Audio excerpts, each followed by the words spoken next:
Good morning, I'm Mai Rodriguez with the news this hour. It's day 2 of Vice President Sara Duterte's impeachment trial, and the House prosecution is pushing back against the defense's argument that impeaching VP Sara would override the will of the more than 32 million Filipinos who voted for her. Joining us live from the Senate is Hannah T. for the details. Hannah, go ahead. My Vice President Sara Duterte's record 32.2 million votes do not give any public official a license to misuse public funds, amass unexplained wealth, commit bribery, or issue threats. That's the House prosecution pushing back against the defense's argument that impeaching VP Sara would disregard the will of the Filipinos who voted for her in 2022. Lead counsel Sheila Sison said removing the vice president through impeachment would effectively overturn the choice of more than 32 million Filipino voters, noting that Duterte even received more votes than PBBM, who won the presidency with 31.6 million votes.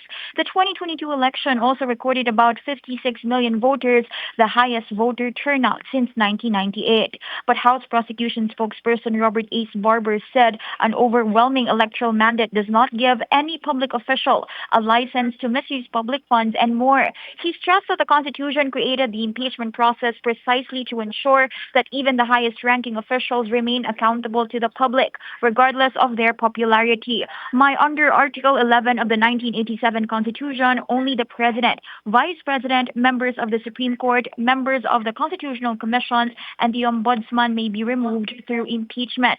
The Senate Impeachment Court will be hearing the 4 articles of impeachment against Duterte, which include allegations of misuse of confidential funds, unexplained wealth, bribery involving DepEd officials, and grave threats against the first couple and former House Speaker Martin Romualdez. Mai? Hannah, what can we expect from today's trial? It's day 2, and I understand they're finally going to present a witness. Yes, we have received information that Vice President Sara Duterte may actually arrive here at the Senate within the day, although wala pang pagkukumpirma mula sa kanyang kampo, pero 2 informant ng BNC yung nagsabi sa atin yan ngayong umaga. Sa ngayon, naka-standby yung Senate media dito sa entrance ng Senate building kung saan inaasahan yung posibleng pagdating ng iba pa niyang security detail, kasi kanina meron tayong nakita na initial na pagdating nung kanyang security team. And also mamayang hapon, una na kasing ginrat ni Presiding Officer Cheese Escudero yung motion to summon yung NBI agents na sina Regional Director Jeremy Lotok and Senior Agent John Mark Calilong. Sila yung inaasahang unang tetestigo doon sa nangyaring pag-amin umano ni Vice President Sara Duterte ng allegedly isang assassination plot against PBBM, First Lady Liza Araneta Marcos, and former House Speaker Martin Romualdez. At una na rin kasing kinunclude ng NBI na that the profanity-laced video was authentic at wala raw signs ng any manipulation or use of AI. Yan yung matatandaan nating nagpa-online press conference itong si VP Sara kung saan inilahad niya nga itong alleged assassination plot. Mai? Thank you. Hannah T. reporting live from the Senate. Businessman Aristotle Viray, a co-accused of Senator Rodante Marcoleta in his plunder case, is now in PNP custody after being arrested yesterday. He spent the night at the PNP General Hospital for elevated blood pressure. With us on the line is Lade Cabagani for the details. Lade, go ahead. Yes, the PNP confirmed the arrest of Aristotle Viray on Monday night. He was brought to the PNP Health Service after complaining of elevated blood pressure upon his arrest. According to PNP spokesperson Police Colonel Alan Reiko, Viray underwent a battery of tests and was proven to be in good condition. Because he has already been cleared by doctors, Viray will no longer be allowed to stay at the PNP Health Service and will now be committed to custodial facility. The return of warrant was implemented at the Sandigang Bayan before Viray's commitment to the new Quezon City Jail in Payatas, where former Congressman Mike Defensor and businessman Joseph Espiritu are also detained.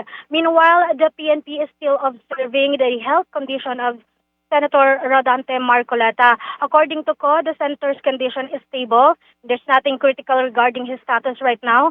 CO did not provide further details, but he said that only the PNP Health Service is authorized to release information regarding Marcoleta's medical condition. Ko added that additional updates, including the results of the test conducted on the senator, including the ECG, will come from the PNP Health Service. Lade, what's the arrangement for Senator Marcoleta while he is at the PNP General Hospital? Will he be allowed visitors? Because we have reports that VP Sara Duterte visited him this morning. Yes, regarding these reports, the senator's immediate family and legal counsel will be allowed to visit him. We also had an information earlier that around 7:43 a.m., Vice President Sara Duterte reportedly visited the senator at the PNP hospital. She also left around 8 a.m. So any visitor other than them might be permitted or not permitted. The PNP said that it still depends on the regulations of the PNP Health Service. Pero usually, yung PNP hospital, limitado lang talaga ang mga bisita sa immediate family and watchers dahil may mga ibang pasyente rin naman na naka-confine doon. Maraming salamat, Lade. Kabagani nag-uulat. And that's the news this hour. I'm Mai Rodriguez. The next update comes your way at 11:50. Stay tuned to the Billionario News Channel.